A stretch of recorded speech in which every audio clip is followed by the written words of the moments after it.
What's up, Duke fans? Welcome to the Devil's Den podcast. I'm your host, Josh Smith, joined by my co-host, Raul and Shu. Figured we'd come back and do part two of our player deep dives, player previews, whatever you want to call them here. Today, we'll focus on Sebastian Wilkins, Nikolas Khamenia, Sarr, and Darren Harris. So a little bit of guard forward kind of tandem in here today. Fellas, before we get into that too much, I figure we could just start by talking a little summer league here. So we're recording this Monday night, the 14th. So Khan just had a pretty nice game, 16, 10 boards. We've seen Coop has been shut down. I think Sion also, he didn't play tonight. So I don't know if that's just, he's shut down as well here. And I figure we can kind of talk about that a little bit. Let's start, I guess, with our most recent guys here. So Coop kind of had a bit of a not so great start, I guess. There's a lot of flashes in there, a lot of things that were going well, but 5 of 21 is just not exactly what you want to see. Turned it around with a typical Coop performance. So what have y'all made? I don't know how much y'all seen of Coop or how much you've watched of this, but what have you made so far of Coop, Khan, come on? We'll throw Sion and Proctor in there, and then we'll talk about some of the bets. Well, I thought Cooper was just kind of missing jumpers. I thought he played his typical all-around good game, but, it's probably just an adjustment with the three-point line and all that being farther and having to kind of deal with that at the same time you're adjusting to like NBA defenders and all that. And I also thought that they gave him a lot of responsibility in that first game. Mm-hmm. And I noticed in the second game, they were like making things a little bit easier for him. Like they were setting more screens and stuff like that, which I think at this point, he kind of really does need that. He's not just going to like shake and bake a guy off the dribble. He's a really good creator, obviously, especially for his size and position. But again, he's not like Kyrie Irving out there, right? So like if you give him a screen or get him a switch, he's going to be much better off. And they did that a little bit in the second game, and you saw his efficiency rise as a result. But even in the first game, like he had some great passes. It's just his teammates were missing shots, and he had that a couple ambitious dunks in each game. Yeah, too. He was trying to murder somebody, dude. Like I was like, dude, do not break your wrist out here trying to just like pound one in. She, what about you, man? You've been keeping up with it a little bit? Yeah, a little bit here. Brino? Yeah. I mean, look, I watched Khan tonight. It seemed like he struggled a little bit. Like Nembhard was really locking him up, like just getting free for shots, but at least in the first half. But what'd you say he finished with tonight? 16? Yeah, 16, 10. So, yeah, turn it on in the second half. I mean, for Coop, what he hit in that second game, 3 threes, something like that. Yeah, something like that. So the length of the NBA line was never going to be a problem for us. Wasn't like pushing him that far out was going to be anything. I think just there's a lot of pressure when you come in there. Everybody's coming at you as hard as they can when you're the top guy, right? Like, so sure. Just getting his feet wet and, getting his legs under him in the first NBA games of his career. The second one, especially, had a good game. And I think Kaman had a nice game for the Suns the other night. I don't know if you guys saw that. Had a nice little lefty hook finish, and he's getting some threes up. Had a couple blocks, rebounds. So he's experimenting with the 3-point shot. I think they told him, like, we want you to develop this because he's taking a lot. He took I haven't seen Tyrese, but you guys were kind of mentioning his shot the other night, right? Like 3-point shot. He's still shooting. I want to say he went 3 of 7 in his first game. I didn't see what the stats were in the second game, but I think he shot well from 3 again in that one too. Typical struggles with him of finishing at the rim. I think that's always going to be a thing, but that's not his job in the NBA. Right. You don't go up a level and get better at that typically. Right. And so that's probably always going to be there. I think for me, it's it's weird seeing them already, right? It feels like it was just like 3 days ago when we were, watching these guys every night. And now it's like Coop's got the full kind of like goatee going on, like Proctor's got the haircut. It's just a different look that you're seeing a little bit. They've grown up on us. I think for me, the biggest takeaways that I've had is it's been really cool to see that Khan's still getting downhill, still able to drive, and because that's so much of what he can. It just unlocks everything else that he can really do.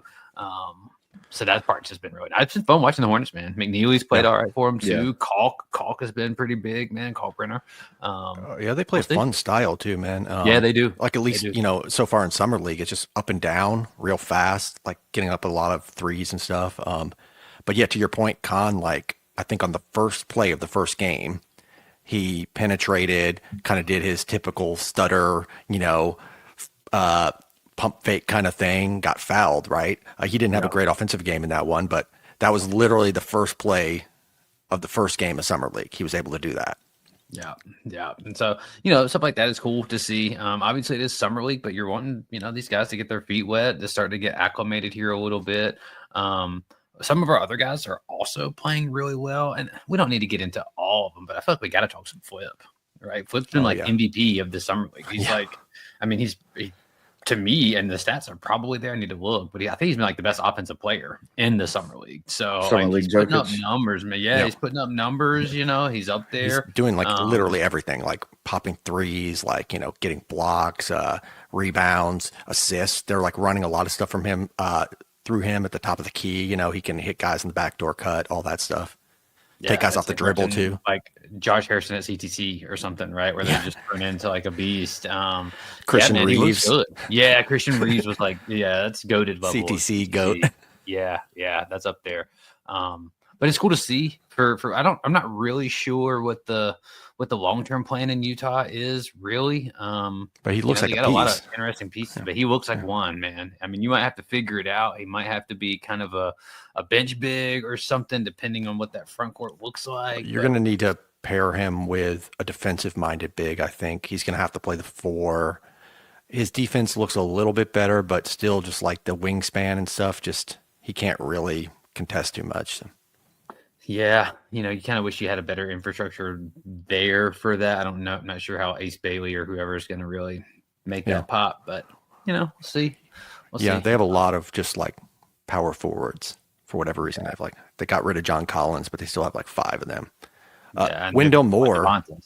Wendell Moore had a great game the other night he's playing in the Orlando Summer League, or for Orlando, I should say. So I didn't know that, I guess Charlotte didn't re-sign I didn't even know that. Yeah, I wasn't paying attention to that. Well, they had so many guards, so I'm not surprised. But yeah, so he went I think he had like 28 points or something crazy, like on 9 of 13 or something. So, I'm hoping Orlando picks him up. That would be awesome. Yeah, way to go, Charlotte. Right? Get him with Tyus and Paolo and. Yeah, I'm really excited about the Magic, man. They're going to be a team that I'm going to watch a lot. Really excited about that, too. Especially that Tyus, Paolo, Wendell. I mean, you got a bunch of dudes out there. 2 Wendells, 2 Duke Wendells out there. So right. And it seems like the kind of guy that the Magic would like, right? This dude who's like very defensively minded, 6'6" or 6'7" or whatever he is. Nice wingspan. Yeah, versatile. And has that I was listening to Kevin O'Connor and Chris Vernon today talk about what have we learned from OKC and Indiana and just these playoffs, because it gets reaction. He's like, we'll go through and look at who these teams are drafting. You need wingspan and you need ball handling. And so multiple guys and Dell fits that, man. Like, he's not super tall and super out there, but I mean, he's a guard that can play the 2-3 on the wing for you. He offers a little bit of release valve as a ball handler. He's not going to shake and bake a ton of guys out there, but he can move it around a little bit, get you some length. So I mean, it'd be nice to see him get a role, man. It'd be nice to see him get a spot. Well, that's why Coward went so high, right? For sure. Completely response to what happened in the finals, I think. Yep. Yeah, like having you that. See OKC wingspans everywhere, right? And so totally, yeah. I mean, here you go. But all right, well, we can kind of transition here a little bit, fellas, for sake of time. I know we got some 4 guys to get through here, so we'll start with Sebastian Wilkins. I believe the last player that we had to sign, right? It happened pretty quickly. I think he visited in May and committed in May, so things kind of escalated very quickly. Originally this is his class that he's supposed to be in, but however, he was in 2026, reclassed up to 2025, so you technically get him a year early. 6'8", 220 from Brewster Academy here, got the pedigree to come in with it. There hasn't been a whole lot of time, I feel like, for us to really kind of digest his game when you commit that late, and we're not really sure what we're getting here. But from what we've seen so far, man, kid's got some game. we've talked about it. We clearly trust John's eye as like a scout, as a talent evaluator. You look at some of his offers, not all of them pop, but for me, when I see like Oates and Alabama on somebody's list, like track that, folks. Like go and look at like when Duke and Alabama start both recruiting, you probably should dig into some of the metrics there. Coward, some of the right? Yeah. We just mentioned him. Some of those predicted metrics out there of like what they could do, how they want to play. Obviously, we just toasted Alabama, but I think we would all agree that like, hey, offensively and some of the stuff that they run is like really advanced stuff, really kind of modern stuff. So if that helps you kind of ease in here a little bit and what we think we're getting in Sebastian. But fellas, like, kind of what are your expectations, I guess? So let's talk about just this year. Let's not project too far out, but where do you think Sebastian fits? Because obviously the front court is top heavy with those three, with Cam, Malik, and Big Pat, right? So you have your three kind of anchors there. Where do you see Sebastian kind of fitting in? I mean, for me, I think it's a tough spot for him to be in because we have so many bigs that are, that are really good in front of him. Yeah. The three you mentioned, plus you got to think that Khamenia might be able to play small ball at some points. I don't need Sarr, possibly, just depending on what kind of lineup. So I'm wondering what kind of minutes are really there for him for this freshman year. Obviously, just from the scrimmage, watching the scrimmage, I think, thought to myself, he might be our leading scorer for a minute. That's the way we overanalyze 3 minutes of YouTube clips. But I mean, for me, if he can just kind of carve out a little bit of something just to be engaged, kind of like we talked about with Isaiah Evans all year. I know Darren Harris didn't play a lot of minutes, but be engaged somehow. I think he's the 10th guy right now, though. Okay. Yeah, I mean, I think that's a reasonable prediction. I will say that I think it could just end up being helpful to have another like big kind of wing player. So I guess it depends on whether you view him as like a wing or a strictly like a big man, right? Like if he's a big man, then it's a little bit harder maybe to see him fitting into the rotation. But if he's versatile enough where he can kind of guard both the 3 and the 4, and if he can offer some real floor spacing, that's a big thing for me. His shot looks like way better than advertised, honestly. Like the mechanics to me look great. And I was looking at his high school percentages and they're very solid. So I think it's like 37% or something. So if he can kind of do that at Duke, just like defend and hit kind of open corner threes and stuff, he could be like the closest thing that we have to a stretch 4, right? I mean, I guess maybe you could say Boozer might be one a little bit, but Boozer's in his own category, obviously, right? Yeah, and even Cam, like, obviously we're limited here in what we see, but like, no one moves like Sebastian moves that I see, right? There is just that like fluidity in his game where like he's not just 6'8", 220, but it's like he feels comfortable there. Like he looks like that's how he should play, right? You see some guys that come in and there's just like their body hasn't filled out or the height hasn't met the weight or vice versa or whatever it is. But he looks just solid, man. He looks like a rock out there. And I think to me, there was a lot more fluidity in the actual just ability to catch the ball, put it on the floor and go up and to like make a play, to make something happen. And he might be maybe him and Nick are maybe the only two at that size that could really offer that. Yeah. I think if you're playing him at the 3, it gets a little kind of like, okay, well then who are the 2 bigs with him? Like, how does that work? But I mean, if you have Evans out there and you have Harris or somebody, or and you have enough spacing, maybe you can make it work. But I think you'd have to I don't know. You'd have to have 2 good shooters at the 1 and 2 in that situation, really. I agree with your point. Like the way Cam moves to me is more like a big man. He's like a big man who can hit threes and take people off the dribble, like a versatile big. Whereas Sebastian Wilkins looks more like a big wing player. Yeah. Yeah. There's just like Derek had it a little bit of like just the ease that you move, like the gracefulness or whatever, like how easy it looks for you to get up and down the floor, how easy it looks for you to with that second jump and things of that nature. And he's just filled out.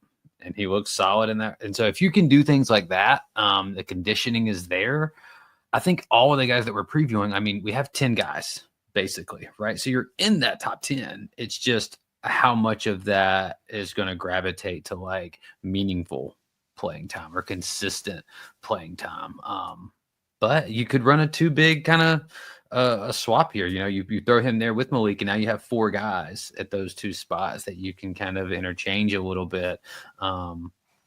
I don't know. He looks pretty good though so far. Like he looks a little bit more than like he could creep into this thing before next season. Obviously, you know, injuries or whatever could happen, but it's nice to have some athleticism back there too, man. It's nice to have some of that. So we'll see. We'll see.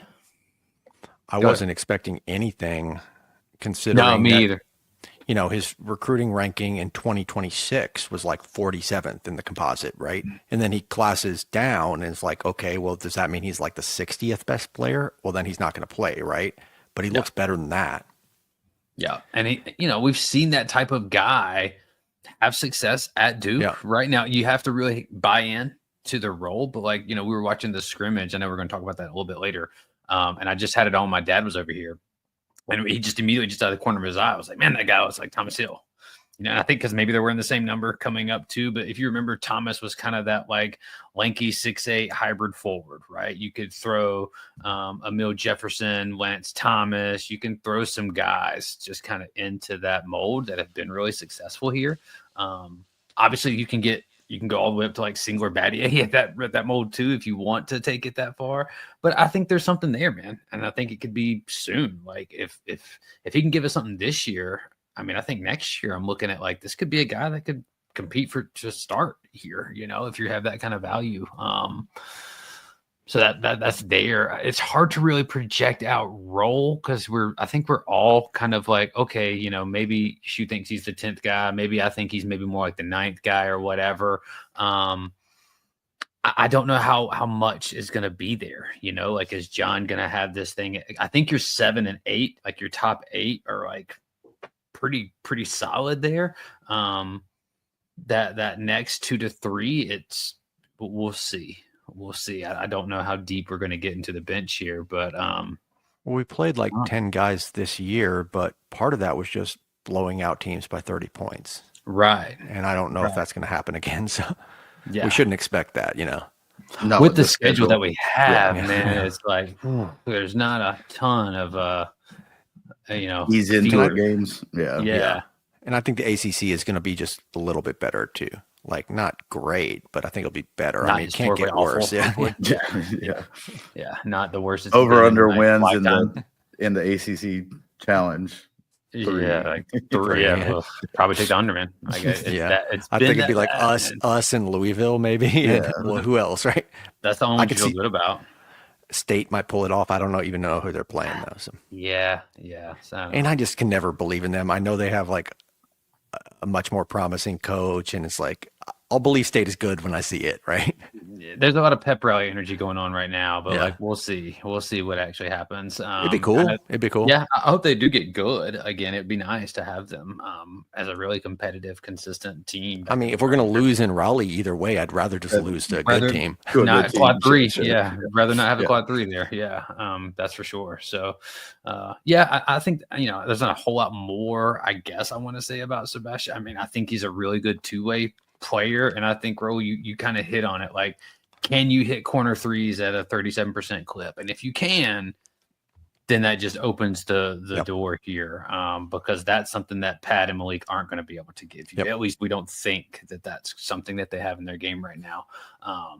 And that changes things, because then him and Cam out there together, you're really 5 out a little bit if you want to play that way. So maybe you could have a crazy spacing lineup. If Cam's at the 5, he's at the 4. He's at the 4, Evan the 3, you know, Harris is at the 2 or something, you know.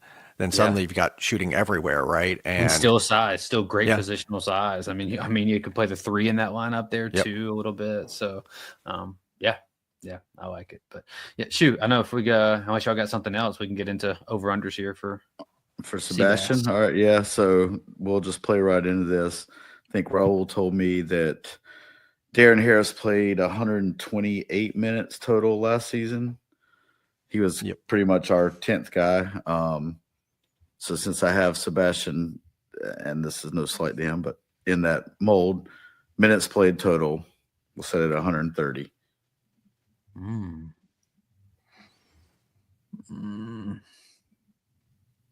130, huh?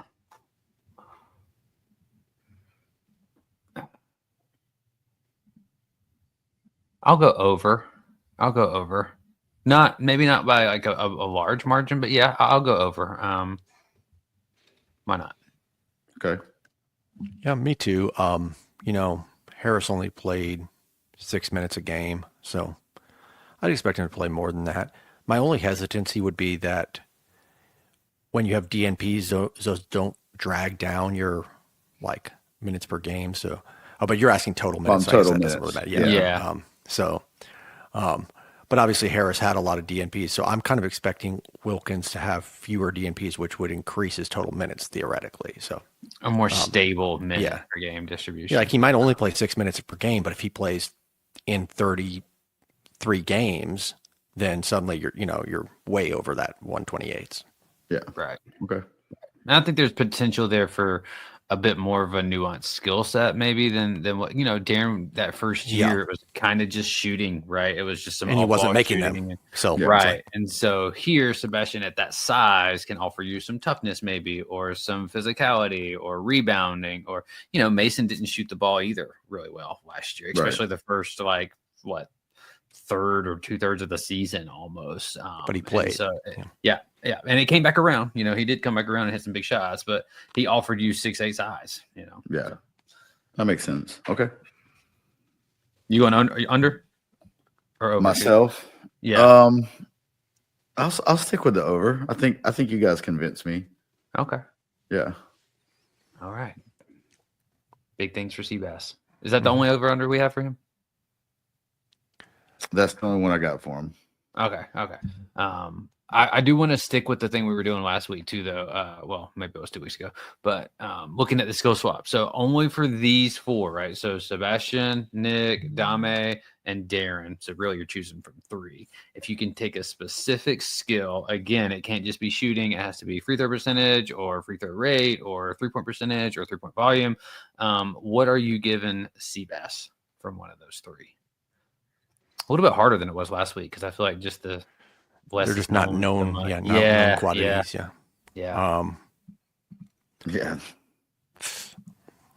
I'm trying to think. I think I'd want to give him more like ball handling, maybe, but I'm just not sure who that's even coming from. Where that's coming from? Yeah, exactly. Probably coming from Khamenia, or maybe. Hit the drink every time you say Khamenia. Exactly. Sorry, that was the off-air joke we had. Maybe it'll come up later. But So it might come from Khamenia, or Sarr maybe would have a decent handle too. But I think from what I've seen, Khamenia has the strongest handle, so I'll give that to Wilkins, because I think if he can hit corner threes, like we mentioned, like that gives you an opportunity. Somebody's going to close out on you. That gives you an opportunity to attack a closeout. He's long enough where he can just maybe, rise up on somebody at the rim at that rate. So, I mean, I guess for me, and I don't know if this counts for Josh, could I give him Dame's like athleticism? Okay. Because he's a good athlete. I'm not saying that he's not, but he's not like a jump off the page, and not that I think from what I've seen from Dame, but he, at least in 3 minutes of scrimmage videos, he flushed 2 nice breakaways. Yeah. Although Sebastian had a nice dunk on a breakaway as well, but I just think a little bit more, I guess, pop to it from Dame. Okay. That's similar to mine. I mean, I was going to kind of go with like Dame's first step, right? Because that's something that he does go like, if you close out on this guy hard, or if he comes off like a curl, like his first little initial burst. Now, after that, you have some stuff that you have to improve and work on, but that first kind of like boom, that'd be nice to have at 6'8", 220. So I'll go there. Anything else you want to say about Seabass before we get out of here? And I don't know if that's his nickname. I'm just calling him that. Bastion. That's what I think of from like the Neverending Story. Do you remember that movie? Yeah, there you go. Bastion. Yeah, there we go. All right, let's do a little bit of little Nick talk. So it's Khamenia. If you just listened to the Brotherhood pod with him and Caleb Foster, that just came out today, I believe, as well, or yesterday, somewhere in that ballpark. So you can get the nuts and bolts. He apparently has had no one pronounce it right, so that's kind of interesting too. But either way, so 6'8", 215 from Harvard Westlake out in California. So West Coast kid, just has been playing over in Switzerland for Team USA, won a gold medal out there. Another one of the guys that we kind of keyed in on pretty early, like John and his staff were pretty. Now Shelton Henderson was also a part of this, but it was Shelton, Nick, and the Boozers were kind of like our target base here. And then it matriculates to Duke. So it worked out here. I think this is a kid that has that a lot of people are. It's just the opinions are just all over the place that I've seen. There's a lot of stock that people are selling on Nick here. A lot of people are really high on what he can do. Other people question the physicality, the body. Is he a 3? Is he a 4? So what are y'all seeing of Nick here? I've seen him mocked all the way as like a semi-late lottery pick, like mid-first round guy, all the way till kind of being like Duke's 8th man here. So where do y'all fall on Khamenia? Year 1. Maybe he's only year. Yeah, I mean, I guess it depends on how much of the skills that we've kind of seen show up at high school, like translate, right? So he shot like 37% in his most recent season. For FIBA, this last, with the U19 team that you mentioned that won gold, he shot 44% from 3 on good volume too, like 3.6 attempts, and he was only playing 15 minutes. So you think about that per 36, that's like 8.6 attempts. We would love that, right? But if he's doing that at Duke at 6'8" or whatever he is, he's like a top 5 pick, right? But that's a kind of unrealistic, assumption there. I think I'm hesitant to just assume that Shire has found like another Konkanippel. I mean, Konkanippel, Jared McCain, right? Like, he's obviously been great at scouting, smart, big guards, right? I guess Jared wasn't big, but smart, versatile guards, who can dribble a little bit, can shoot, all that stuff. And I think people just kind of want to pencil in Khamenia as the next one, right? Like this late stock kind of riser. And I just don't know from what I've seen if we can really bank on that. The level of buzz around Khan, if you remember, and Jared was just so much higher. Like they were just blowing up before they even came into Duke. Yeah. So I'm not going to go that far, but I do like what I've seen. I think his passing skill set is like fantastic. The shooting's there. So those are like 2 big things. Good ball handler for his size. Like you mentioned, the physicality. I can't gauge his defense yet. Like, I don't know if it's going to be good or not. But he's won a lot in high school. So obviously the gold medal this summer, but then he won gold last summer. Like he won multiple actually. This is last his summer. third. Yeah, this is his third gold medal, man. And he was an MVP of the FIBA 3-on-3 tournament. I didn't know that till today when I looked it up. So just has 3 gold medals already. Kind of like the Boozers, just like a bringing winner, in some winners. Yeah, bringing in winners. Yeah. Well, I mean, if you listen to him on the Brotherhood pod, he told CFOS that he doesn't like to get scored on, so he takes defense. Like he's at least trying. He's showing that willingness on that side of the ball, which you're going to have to do, to get on the court. I mean, I like the size, I like the playmaking that he brings. So I don't know where he fits in as a freshman. Could he? I don't want to put the pressure on him to be another Khan or Jared, because obviously he's getting in some of those mocks, but you never know how those turn out, how the season plays out. So I don't want to put any of that like pressure towards him, but he could be really good. I mean, I could see it. Yeah, you're definitely hoping that you're closer to that than you are TJ Power, right? And no knock at TJ, but like that, it fluctuates, man. It just does. I think you're getting more than that, mainly because you can just like the dude just breeds competitiveness, right? Like he just looks competitive. He's when you watch all of his film, he's got this face, strong face, if you will. And I think that's gonna play, like especially with John and just how he is and like his mentality and his philosophy.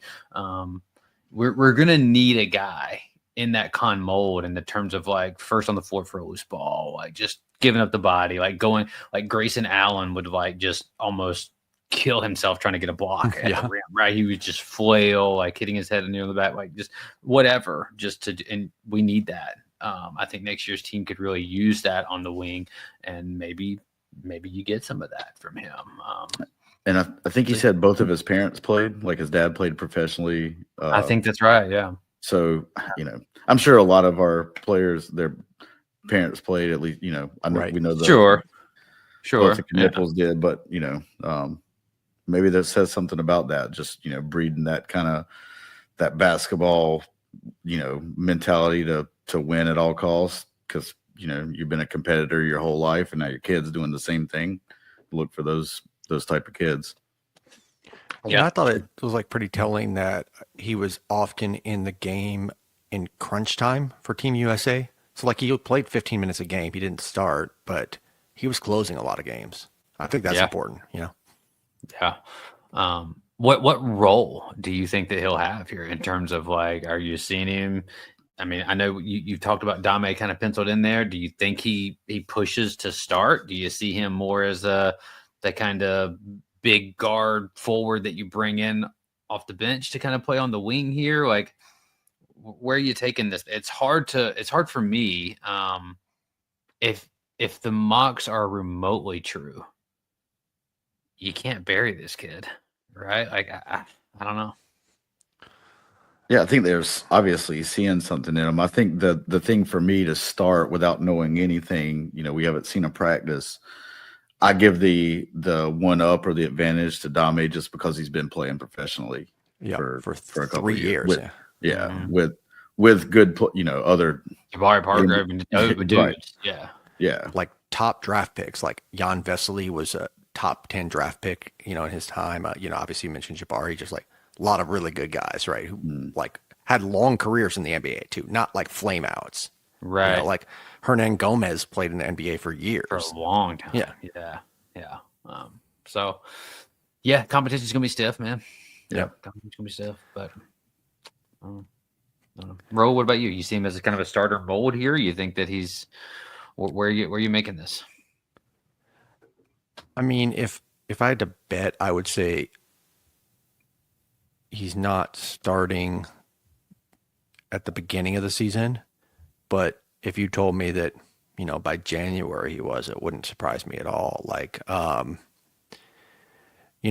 now, we'll talk about the scrimmage maybe at the end of the pod here, but like we saw just from that, again, they didn't have quite all their players available, but we saw that the team was like Foster, Evans, Cam, Sarr were the four guys, and then they had like a team manager in there. So I think if the bench guy was he was playing a little bit too, and then for some reason he was replaced by the team manager. Maybe he tweaked an ankle or something. I don't know what happened there, but so those four guys seem like, okay, these are the guys who were ostensibly, at least in July, there's a huge caveat, right? Because we got August, September, October still to go, right? But at least as of right now, it seemed like, okay, these guys are kind of the starters, right? And I wonder, if Malik had been available, would Gongba have been playing on that team of the starters? But with Malik out, it's like, okay, maybe you slide him over just to make things a little bit more balanced and competitive. But I would bank on Sarr at the 3, at least to start the year. And I think Evans and Foster are going to get the nod. So to me, the question would be just like, who is he replacing if he does get into the starting lineup? Is he replacing Sarr, or is he replacing one of the guards, and then you just get really big? I don't know. Yeah. I think that could be interesting. Have a role because if he can play make it all, and we've seen that in his game, like the passing, the creativity there, you might need some more of that. Like if you're having Caleb and Evans as your 1-2, it's like you might need a little more versatility out there. If Dame can do it, that's great. If you need Nick to do it or whoever, right? Like, but I could see the value being there for him. But all right, Shu, over under for Nick. So let's go with total assists for the season. So not an average per game, just a total. I'm gonna set it. Make us do math. Well, this is easy math. I made this one easy. Okay. 40. Oh, okay. So if we've played 40 games, he's averaging 1 assist per game. Good math. If he plays all 40, yeah. Did I do the math right? Is that right? Yeah. Yeah, that sounds right? But let's, realistically, I mean, we would love to play 40 games, but like realistically, Let's say we play 37 or something. And then, maybe he's not going to play big minutes in every game. I think I'll go over because I think I'm going to have him at 1.5 assists per game because I do think his passing is going to be a nice skill for our team. And then I figure he's going to play most games. So let's say he plays, decent minutes in like 33 games, and then he has a few games where he doesn't play much. You're still going to get 1.5 times 33. That's going to put you, over. So I'll put him at maybe 50 something assists for the season. Okay. Yeah, I think I'll go over as well. Yeah, I'll go over as well. And mainly just because I think the way that we play and like the way the offense wins itself and just he's almost a pass first mentality kind of guy a little bit too. Yeah, I'll go over.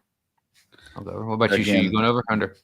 Over, just basing off 3 minutes of scrimmage I saw. I loved he cut to the lane. Caden hit him. That's exactly what I was talking about. He pushes it right back out. Right back out. John in the back. Good. Yeah. That's exactly what I was thinking of too. Just being a connector. We run that stuff a lot too. Yeah. Right? We run it a lot, especially if you're going to be playing Pat Moore and you're going to be playing Cam a lot. Like those guys are going to. That's what they need is cutters and movement to help them kind of create the space. So, and to Josh's point, we've just seen that. I think that the idealized form of a John Shire offense is what we saw last year, where you're just going to get a lot of guys in that 2 assist range.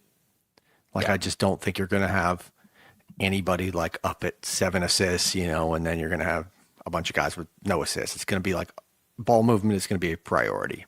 I don't even know if you get somebody at 5, to be honest with you. Yeah. Right. I could see a couple 4.5s, a couple 4-point somethings here, some 3s. If anyone did it, I think it would have to be Caden, maybe. Yeah. And will he play enough to average 5? Yeah, that's exactly. a lot. Maybe. No, I think we all went well under 5 on the last. I don't remember what the over under was, but nobody said he was going to average 5. So yeah. So, all right, let's do. I got one more for you nice. then. Oh, nice. Since you guys have brought it up, game started for Khamenia. What's the number here? Let's go 7. Okay, let's go 7.5 just to make it 7.5. All right. Yeah. Over under 7.5. Maybe we should say 6.5. I don't know. I'll go under. Yeah, I'll go under. For now. We'll see. I don't know. I don't feel great about it, but I'll go under. What about you, Ro? Yeah, we got to switch it up at some point, right? We can't all keep picking the same thing. Yeah, maybe I should have said it 6.5 or something. I don't know, 5.5 maybe. No, I don't know, man. I think that's a reasonable number. I just have this feeling that he's going to get some starts at some point in the year for a long stretch. So in February. Yeah. I mean, we saw kind of last year, I guess, was a little bit. It was actually pretty stable. It was we had our one starting lineup for the first 15 games or something, and then we had the other starting lineup, right? But I just think there's going to be more flux this year. So I'll give him I'll go over and I'll give him at least 10 starts. Okay. I'm gonna go under. Okay. Yeah, I don't know. I believe in Evans, and I have a good feeling about Dame. Yeah, I think he's going to be pretty good. Yeah. Okay. Yeah, and it's kind of hard. I think John wants to get there, right? He wants to do what we did last year. I think he wants to have these like nice carved out roles that we're all bought into, and this is what we can do. And if that happens, that's great. And if but I don't know. The roster also a part. I feel like Khamenia, obviously, what Raul, to his point about playing on the U19 team, like comes off the bench and still does what he has to do to win, right? Not necessarily game style. Should have did games finishes. Yeah. How many games does he finish? Oh, I like that. Ooh, all right. Yeah, that's a good one. Yeah, and it's also tough. Like, if you do pencil in Evans and Sarr, it's like it becomes tough for Khamenia because you can't really put them all out there together because then you just like don't have a point guard. You know what I mean? Like, as good a passer as Khamenia might be, it's like, are you going to run him at point? And then Sarr's not really a big passer. We'll talk about that later.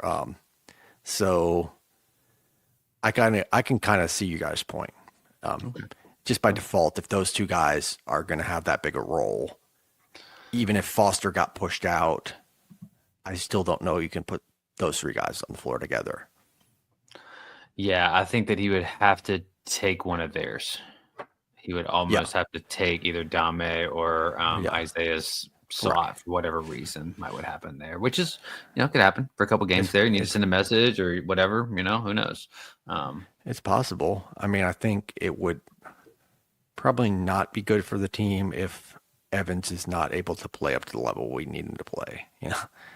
I'd be more worried about him taking Evans' spot than Sarr's. Like, that would signal more problems for me. Way more. Yeah. Just because we need Evans to be this high volume 3-point shooter and scorer. Yeah.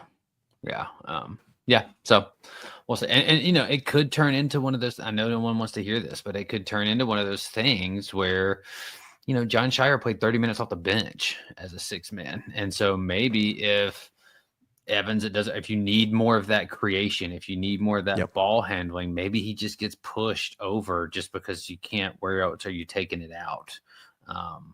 So we'll see. We'll see what happens here. If you could skill swap him with one of these guys, so Seabass, Dame, or Darren Harris, what skill would you give Nick?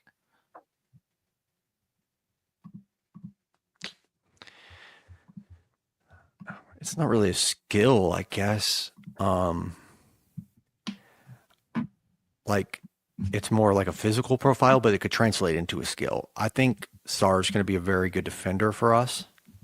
Like, I just have that sense that he's going to be like an excellent defender. And it's because of his wingspan and athleticism and just like mobility.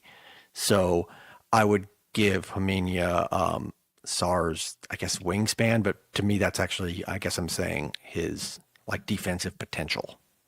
Yeah, I think that's fair. I mean, not to cut you off here, but that's what I was going to do. I'm giving him Dame's wingspan, so I guess that's a trait. But if I could give Nick, and I don't know what Nick's is, maybe I'm selling him a little short. I just know Dame's is 7 feet. So if you have a 7-foot wingspan, man, like you're doing it pretty good. So I mean, maybe it's just some weird reverse prejudice of mine. I just always assume white guys have short arms. So. What the T-Rex arms like flip was just kind of a T-Rex. Exactly. A little bit. Marshall definitely. Yeah, it was a for sure T-Rex. Yeah, our fellow short stunted arm natives here. But all right, Shu, what would you skill swap? I'd give him Sarr's wingspan. I'm just kidding. I don't know. Maybe Sebastian's like rebounding percentage. Wasn't Sebastian like a really because if you have a guy that can dribble, shoot, pass, also take it off the backboard and get going with it, you have doing all that at that point, right? Like you got Kyle out there averaging like 18 and 8 or something for you. Almost has the same bowl haircut, and I was going to mention that. Yeah, give him somebody else's better haircut. Bring him back to 90s. It's like a mix between the bowl and like a Leo, some kind of Leo DiCaprio, cutting name. So I'd give him Sarr's dreads or whatever. Yeah. Yeah. All right. Well, let's take a quick little break here for our audio folks. And we'll come back and we'll get into some Dame. We'll get into some Darren Harris and do a brief scrimmage talk, and then we got to get out of here. All right. So, coming back here, let's I guess we'll start. I was going to start with Darren, but we'll leave him for last because he's the returner here. Let's do Dame Sarr. I'm always going to want to say Dame, man. It just seems to roll better. But 6'8", 190, freshman coming in, Italian. I think he's originally from Senegal as well. Been playing pro for 3 years, like y'all were just saying, right? So he comes in with the pedigree. He's played with the boys. He played with Jabari Parker. He knows the deal, the ins and out of the professionalism of the game. I don't even want to say, because I know that it's been like, okay, Shire pivoted from Cedric to Dame, and I know you put that on the outline, but like that's the verbiage that everyone. He's more than a pivot, though. Like to me, like a pivot.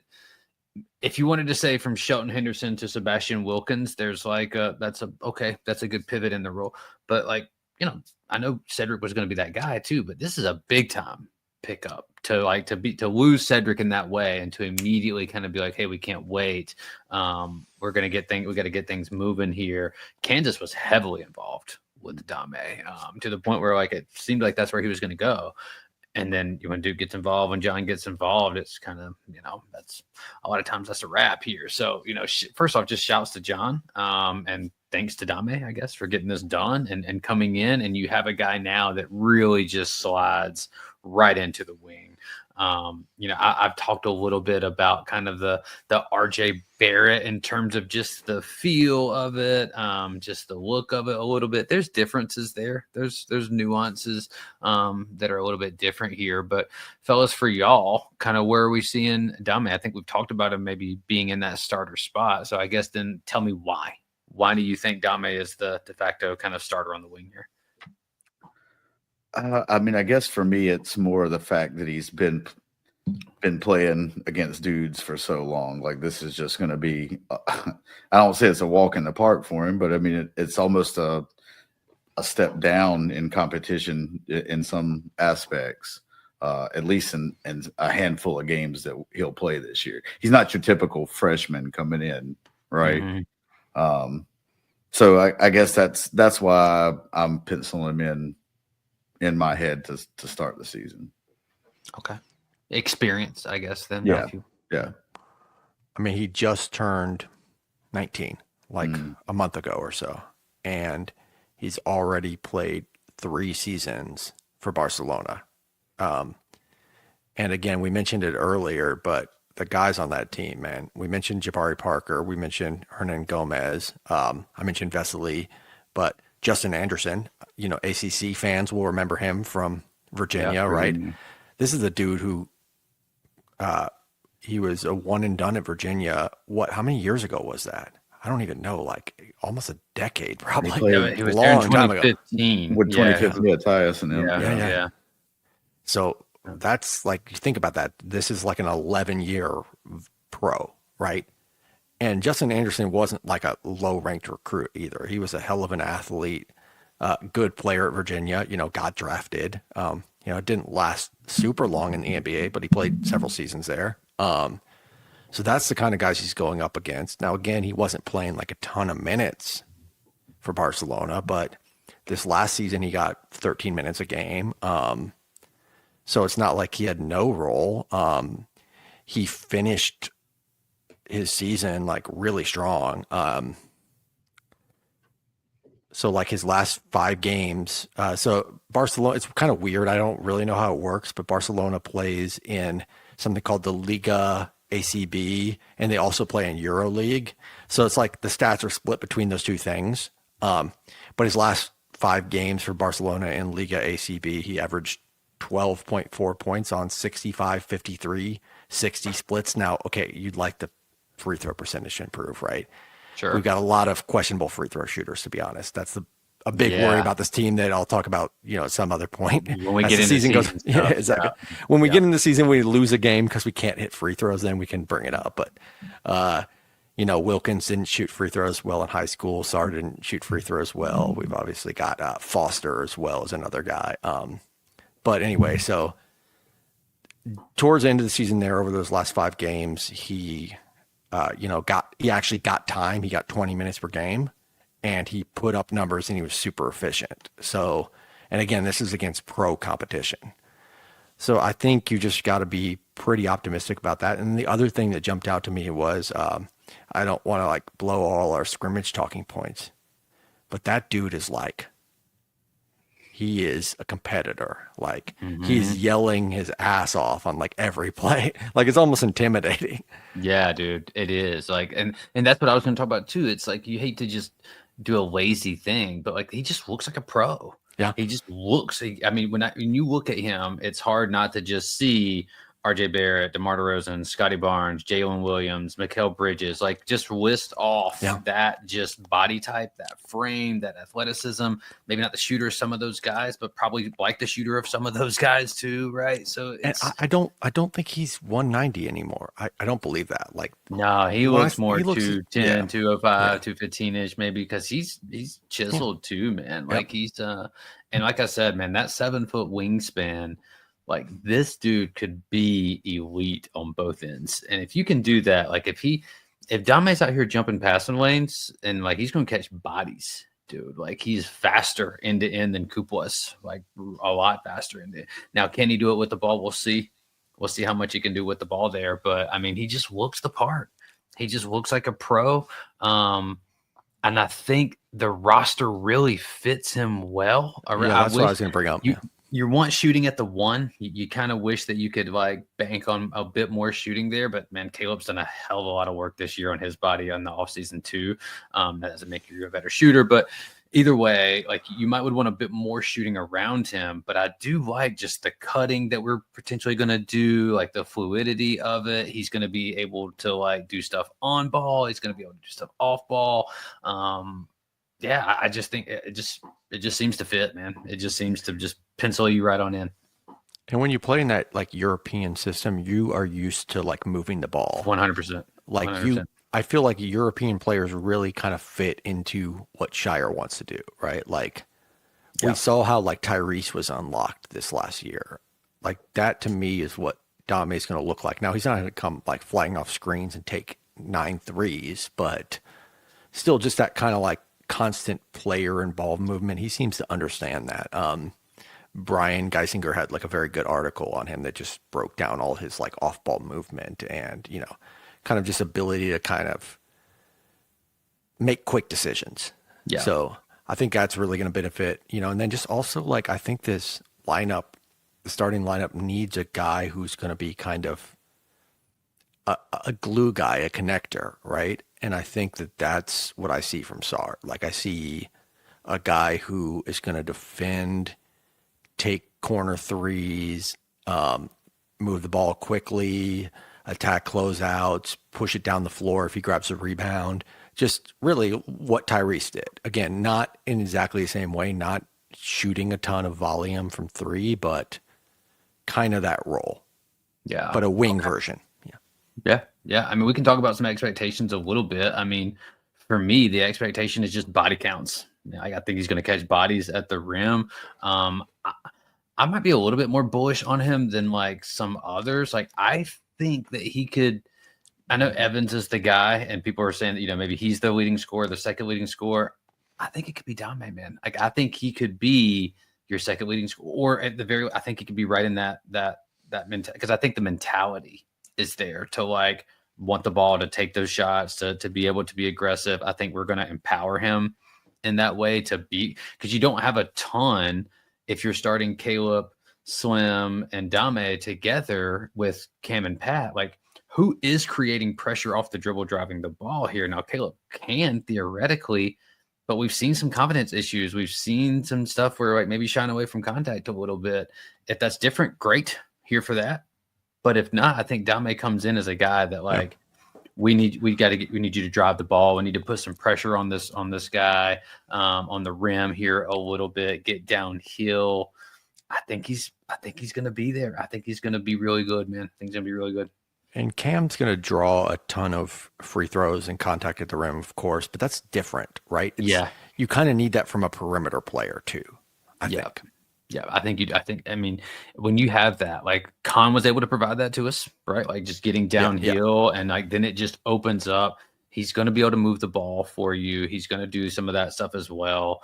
Yeah, man, I keep coming back to that RJ thing, man. But like one thing I'm looking forward to a lot is him and Slim on the court together. Because that sort of competitive, demonstrative yelling that you're talking about, did you put that with Slim together? They start talking trash. They start firing each other up over there on the wing, man. Like, shit could get fun. This could get fun quick. Like, it could get fun quick.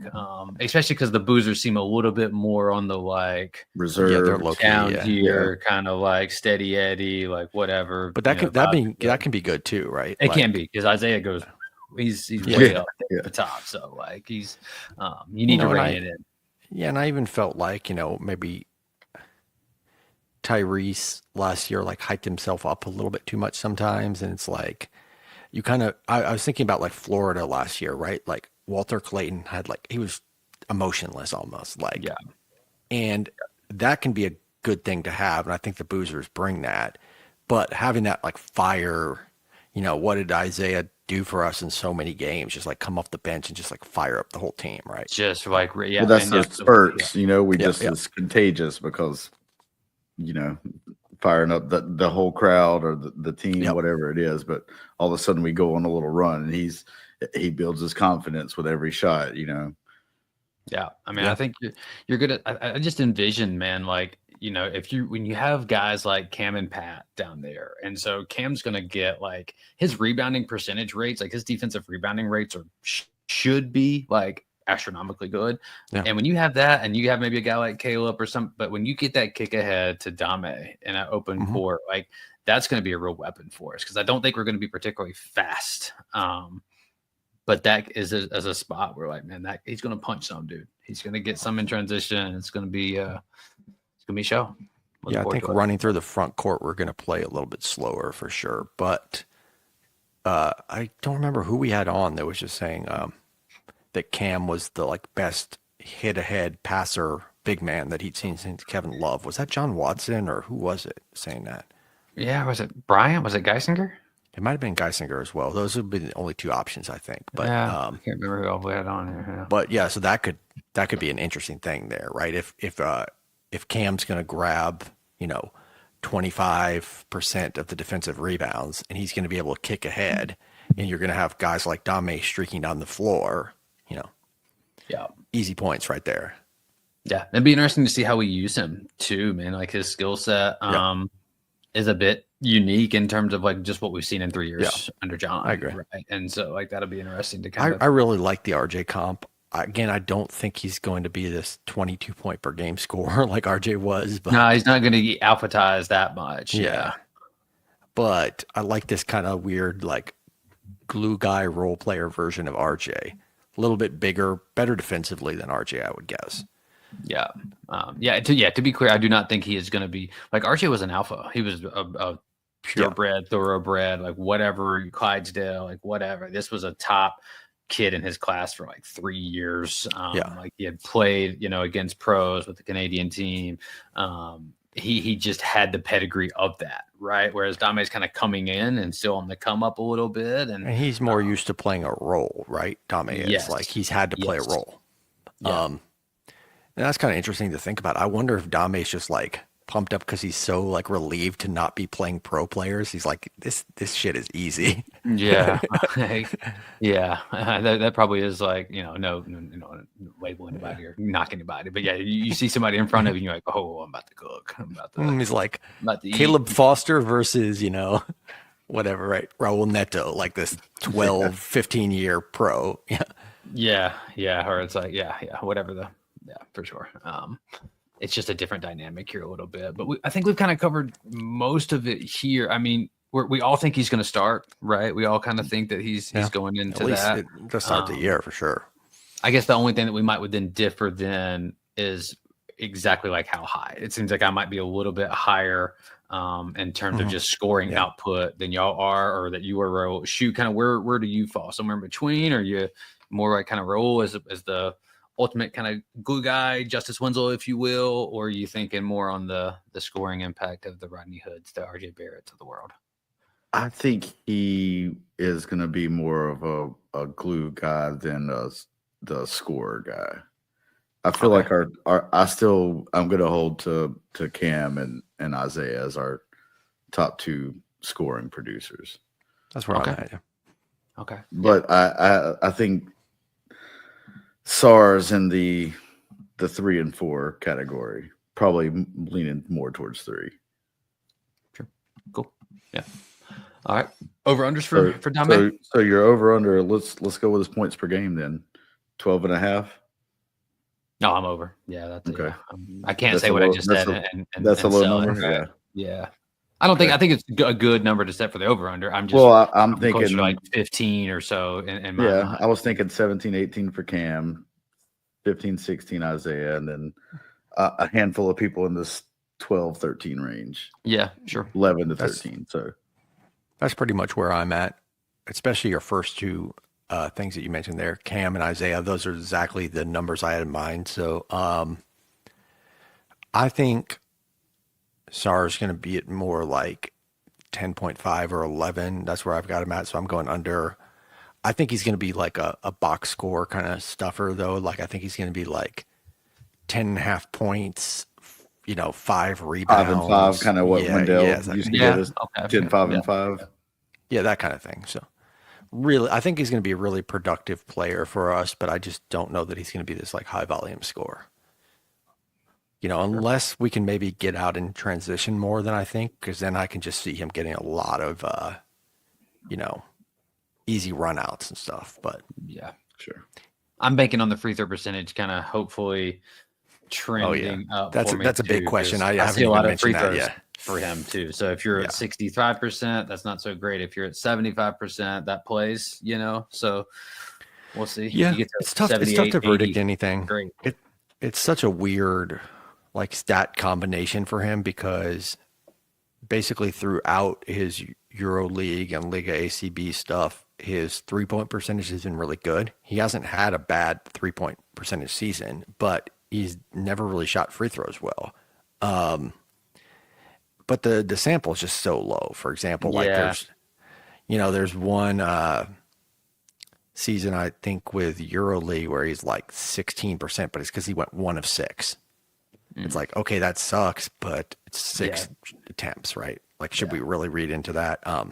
It's pretty bad, but hopefully, you're right. Maybe it was just a bad day, or shouldn't hit the rim, or whatever. Exactly. Yeah, that could be 2 games for all I know. Yeah, sure. Yeah. All right. So I went over. You went under. Shoot, you said you went under, or did you call yours yet? I didn't call mine, but I'm actually going to go over. I think he'll be maybe in that 13 and a half, 14 range. Okay. All right. Well, let's do the skill swap then. So again, you got Wilkins, Darren, or Nick. What are you giving Dame here? It's hard with all of them being so unproven, but yeah, I got some ideas here. I want to back up what I'm actually saying. It's weird too, because everything I think that Darren is good at, he didn't actually do well last year. Yeah, I know. So it's hard if you're giving Darren shooting, it's like, well, you're giving him you can't give him his hypothetical shooting, right? Same thing with free throw percentage, right? Like, I looked up Darren, I was like, he probably shot free throws well. I was expecting him to be like 80%. Nope, 50% for some reason. 50, yeah. I think his confidence was just rattled, but is all it probably amounted to, or just sample. Yeah. Well, maybe you give him Nick's assist to turnover ratio. That's what I'm giving him, is Nick's just passing ability, right? Just that vision. Because I think he's going to really be able to get in the lane, man. Yeah, that's a good point, because I believe Sarr had negative assist to turnover. I think he actually had a okay one for one of those two. Again, it's this weird EuroLeague versus Liga ACB, so who knows? But sure. Yeah, so maybe the passing. Maybe that is the answer. Just like give him Khamenia's passing. Are we all taking that? So or should you go something else? No, I said it first. All right. Yeah. I think it's hard with this one because you don't have, I guess you could say Khamenia's shooting, but great. at the same time, but that's even there too. It's the passing though for me, man, because if you can do that, then you can allow yourself time for the three to come around. Like I'm not putting this out there either, but like if you're in that SGA kind of mold, right? Like if you can get into the back, but then the SGA's mid-range game is just so lethal, and I don't think Dame is there. Yeah, it's just a weird combination of players to do this with. I've actually got a good one for Darren for the next one, but that's because I've seen Darren more, right? Like, sure. So I know more of what he needs. Yeah. Versus, and also like if we had some other players that were coming back in this group, like if I could give Dame Caleb Foster's handle, for example, right? I think that would be very beneficial, but. Or if I could give him Slim's 41% or 80% free throw shooting, right? Like that would be nice too. Yeah. There's nothing to really bank on here. Yeah, these are a little bit harder. Maybe I should have changed it for this one, but oh well. No, it's all good. Yeah. All right, let's do Darren, and we'll wrap it up here. So Darren Harris, the 6'5", 195 pounds, sophomore coming back out of that kind of DMV area here a little bit. Didn't really pop for him last year. I remember when we had Brian Geisinger on to start it's probably this point or maybe a little bit earlier last year before the just huge explosion kind of happened. Darren was kind of the guy that he thought between him, Con, and Isaiah that could really fill that role of being a shooter, being that kind of guard that comes in and plays both ways. We didn't really see it here. Last year's team was deep. It was one of the best Duke teams we've seen in 30 years. I mean, I don't think you knock him too much for doing that when you send 5 guys to the league, right? Sure. And the other one is Caleb Foster, who's coming back as a junior. So, I don't know that you knock him too much for that, but do you see the role changing much? Maybe the volume of the role. But yeah, I think the role changing. I think I didn't count how many DNPs he had, but I think that's not going to be the case this year, right? Like I think he's at least going to see the floor through most games. Sure. There still might be 1 or 2, but I don't think it'll be 10. Yeah, I mean, actually, I do have the answer to that. So he had 18 DNPs. Because we played 39 games, he only played in 21 of them. So that's a lot of DNPs, right? Like, and he really only had maybe 3 or 4 games where he played like kind of double-digit minutes, like, big minutes. Encouragingly, 2 of those games were towards the end of the year. So FSU, the tournament game, FSU, and the tournament game as well. Yeah, Mount St. Mary's. Yeah. Those were like probably his 2 best games, and those were like basically right at the end of the regular season and then the beginning of the tournament. So I guess that's a good sign. I mean, the Florida State game was a little bit of an anomaly because Tyrese went out injured in that one. I think some other stuff was happening. I can't really remember. But I know we were just really short on guards, and also Caleb was like in the doghouse in that game too. So that was like the low point of Caleb's season, right? That was right before he got a DMP Wake Forest at home. So yeah. But he came in and gave us some good minutes. I think there's some encouraging things there. I just think he just didn't hit threes last year. And it's probably hard because when you're playing that few minutes and you're a shooter to just come in, like get them up, and it can really just go either way. And then your confidence can be rattled if you miss a couple. He started the season 4 of 8 from 3 and then finished 5 of 22. So you can do the math on that, right? He went 1 of 14 for, see a little Jack White stretch there. Yeah. That's brutal. That kills the splits for sure. Because that's the reason his field goal percentage is so low, right? Because he took so many threes and didn't shoot well from 3. He actually shot fine from 2. Yeah. So I guess then how much of the volume then do you expect to see here? So I think we had him kind of, that 10th guy, in the rotation last year. If he bumps up, I mean, maybe the over under is on minutes per game here, but kind of what is the expectation then for what that looks like? I mean, is this going to be first guard off the bench, second, third? Like, how far along do y'all see this here? I guess it depends on, where you classify Khamenia, and I mean, obviously Caden's a guard. I mean, I could see him coming in and being Isaiah's backup, pretty solid couple minutes a game at the 2 spot. Well, what did Isaiah play last year? Like 15 minutes a game? Yeah, somewhere around that, maybe. Probably. Yeah, I have to look it up. Yeah. So let's say that it was around there. I could see Darren getting up to that. Like, obviously, he's not the microwave kind of shooter that Isaiah is, right? It's just part of that's the personality type and all that. But just even kind of like based on, again, reading way too much into like summer footage and stuff, it's just there does seem to be a level of like confidence there that could carry over. And I'm thinking about this team too in terms of last year, that team had so many good shooters already, right? That like you didn't need to like insert Darren in there as a guy who could theoretically shoot. Like, what was he adding?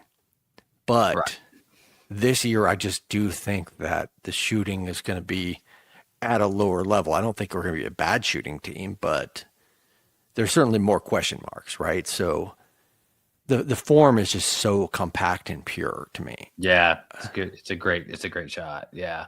I think I agree with that. I mean, I don't know how much further down the pecking order he is, but I think the distribution might be a little bit different than it was last year, and you might kind of consistently see those deeper roles needed. 15 minutes sounds, that he could carve that out. I mean, the pedigree's there, the shot's there. Defensively, I think will be kind of like, well, how many positions can you guard? Can we put you on the wing, right? Can you play in a 3-guard lineup? Can you guard once? I don't know if the foot speed is there laterally. It could be. I don't know. I haven't seen enough of it really to know.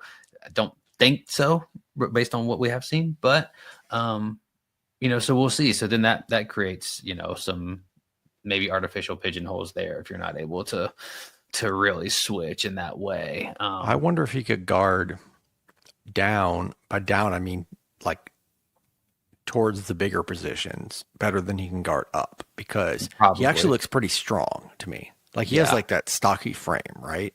But he doesn't look fast. So I think I'd almost rather have him guarding like 3s and 4s, than I would like a 1 or 2 even, I think he maybe guard 2, but I just don't see him like being out there switched on to like a point guard. Yeah, but I think it's a good swap though with him and Slim, right? If you think Slim's going to play 30, then does Darren get 10 of those, and maybe you find him 2 to 3 to 5 more at the 3 or somewhere else in that kind of frame. I think the one thing in terms of like what you hope that he would improve upon or like an area would probably just be that ball handling, right? Like, can you handle the ball? Because you might be the only guard on the roster that's wanting to play at that point, right? Like, I don't know. Maybe it's there. We haven't seen a ton of that either. And so that could be another area here. Like, how much, secondary or tertiary creation do you offer, or are you strictly kind of catch and shoot, He did have a couple like moments where he would get into the mid range. Yeah, that's a nice shot for him too, man. It is. He would like do a little pump fake and then just take 2 dribbles in. So maybe that could be a thing for him. And I'll also say that he had a 2% turnover rate, which is crazy low. I mean, I wouldn't be surprised if you told me that's the lowest turnover rate in Duke history. Like, honestly, that is insane, right? Again, he was not risking anything. He was not taking any chances, but still, like, I think that could be seen as maybe a little bit encouraging. Like, I would compare that to like a Matt Jones, right? Like Matt Jones, like was really steady with the ball, made no mistakes, took 3s, didn't try to do too much. Yeah, that's a good comp. I think Matt Jones is a good comp here. And then I think the other area is, the off-ball movement, right? Like, what is that going to look like? We just didn't see enough of him to really No, he needs to move a little bit more, probably. Are you really relocating? Because then the shot gets unlocked. If you're reading, reacting, finding pockets, moving into spaces that people like Cam or Pat or whoever can find you, then you're going to get shots, right? But if you're pretty sedentary or stationary over there, I think that becomes a little bit more difficult to justify. But either way, all right, Shu, give us some over-unders. We'll get out of here. Let's do a 3-point percentage. Because Raul said he started the year last year at 4 of 8. Yeah, so 50%, right? And then he goes 1 of 14. Okay, well, obviously I'm not going to put him at 50%. Yeah. Let's do 49. 30. Yeah. Let's do 39. Ooh, okay. Good one. 39 and a half. Oh, okay. 39 and a half. So we're really asking, is he going to be Isaiah or not, right? Like, is he going to be our new Isaiah?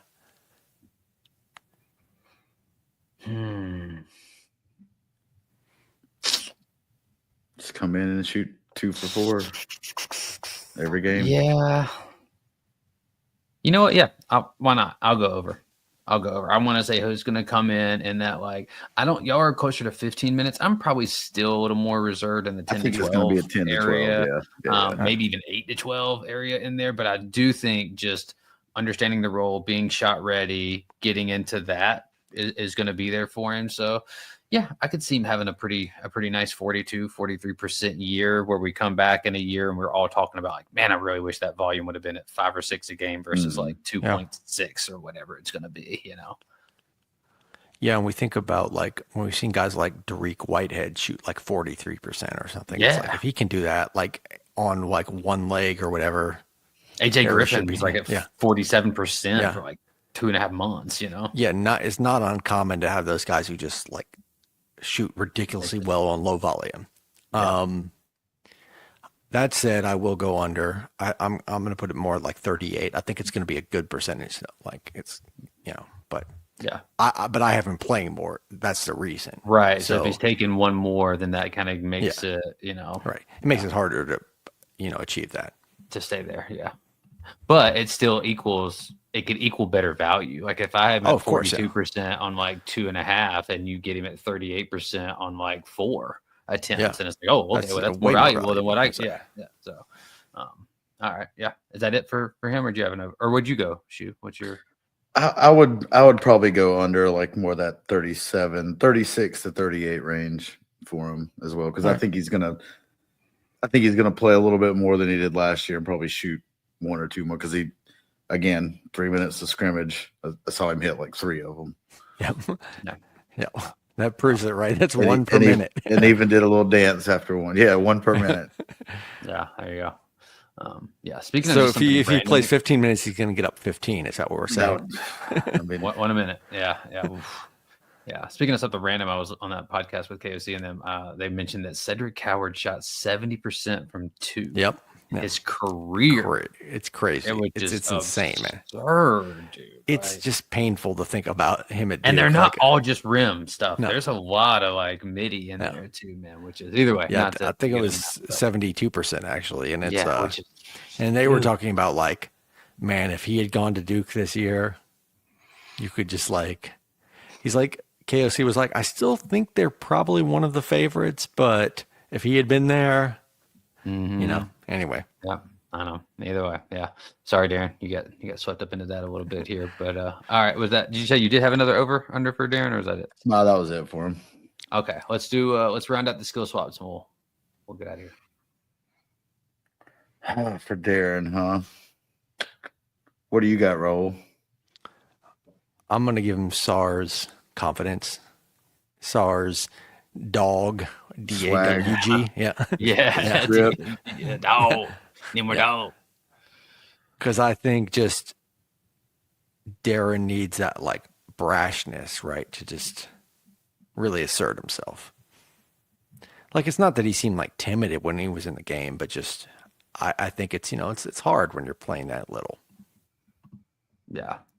I mean, I hate to go. I just don't know enough about the other guy. I would go with Nick's playmaking again, like just kind of being that connector where he's not just a spot up shooter. He's doing a little bit more, you know.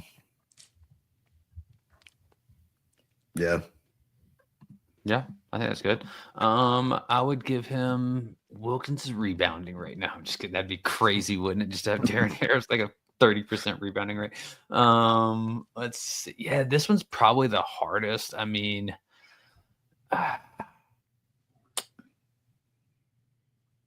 yeah, and you can't cheat and just be like, I would give him either one of these guys' size and just make him 6'8", right? Like that's too easy. That's kind of cheating a little bit.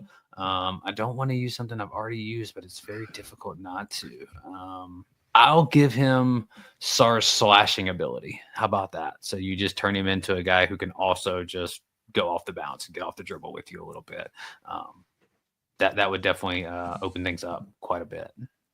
Some of that other stuff too. So they allow him to play a little bit bigger too. You mentioned Matt Jones is a good comp. They're both 6'5" kind of guards, but they feel like they maybe play a little bit below that, I guess, kind of below the rim. Tyrese is kind of a guy to me a little bit that maybe played a little bit smaller than he was at times.